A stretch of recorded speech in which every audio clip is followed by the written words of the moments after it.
Eu acabei de ver o Olavo de Carvalho, né? Ele estava falando sobre como descobrir a existência de Deus. Ele disse sobre a pesquisa do fato lógico e da questão do não lógico, ou seja, você analisar toda a escritura bíblica e tentar buscar lógico. Porém, ele entra em outro caminho.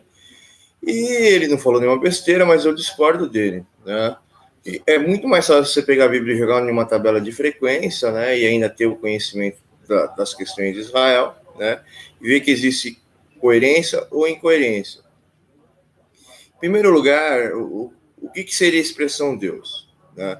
Será que essa expressão Deus, ela realmente cumpre tudo aquilo que ela fala e ela faz tudo aquilo que ela diz ser o que é? Se você for avaliar a Bíblia, você vai compreender essa primeira questão. Aí depois, a Bíblia, ela realmente é um livro multifrequencial que leva em consideração todos os pontos de vista de forma harmônica, múltipla, infinita, e determina uma solução sobre todas essas questões? Sim, a Bíblia também tem esse contexto lógico. E aí, esse contexto, ele realmente é a vida e a verdade para aquilo que vai acontecer sobre toda a existência, e ele realmente é a vida e a verdade que leva em consideração a sua existência, a existência de toda a espécie? Sim, ele leva em consideração todas essas tabelas de frequência. Porém, eu vivo em uma sociedade primitiva e atrasada com seres humanos primitivos e atrasados que não sabem que é a Bíblia, que não entendem que é a Bíblia e interpreta a Bíblia segundo a sua vontade. Uma das coisas que Deus mais detesta, né? Dizendo que as religiões, que os políticos e que as pessoas iam fazer isso, né? E dá definições dentro da Bíblia. No Velho Testamento da Bíblia, conta sobre o ser humano, conta sobre as consequências do ser humano, conta sobre a primeira destruição, depois conta sobre uma nova construção das pessoas. E Deus diz claramente, o homem é merecedor das suas bênçãos, mas as igrejas crentes pervertem isso, né?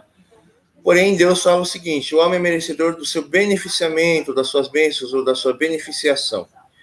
A partir do momento que o seu caminho é a vida, é a verdade, você leva em consideração toda sorte de coisas para aquilo que há de acontecer, porque o seu merecimento é da vida, somente a vida, porque você tem a capacidade de projetar a enésima probabilidade da eventualidade, levando em consideração o seu objetivo, em conta todos os objetivos estabelecidos, você é merecedor da vida.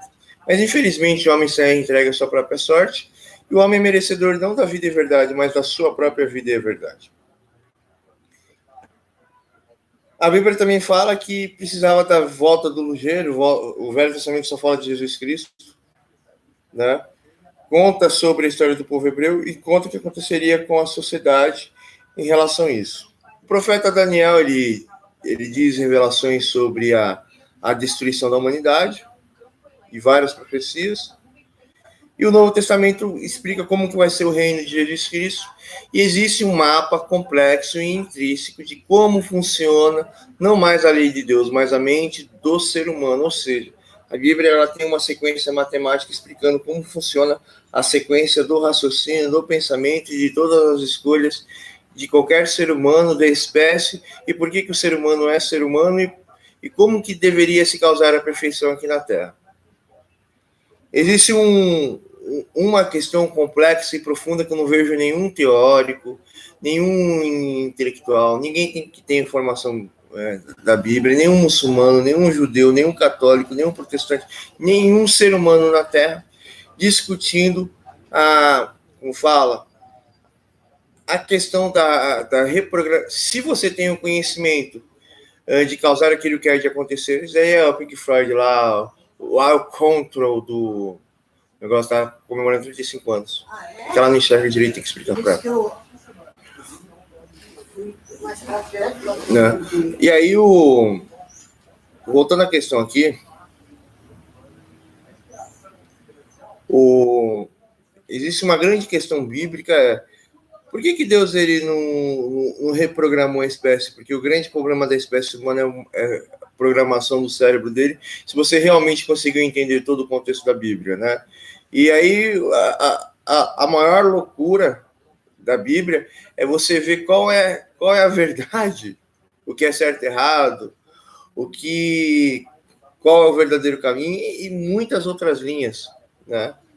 Mas eu não vi o Olavo de Carvalho falar isso, eu não vi. Ele não quis entrar na argumentação da Bíblia, ele quis entrar na argumentação dos seres humanos em relação à Bíblia. Mas eu não vou tirar o mérito dele. O Carvalho é ateu? Não, ele acredita em Deus. Não, ateu é os caras que ficam toda hora falando que ele é gay, que ele é drogado, que ele fica batendo as asas e sai voando assim, dando risada, gritando Bolsonaro, né? Vou ler pra vocês.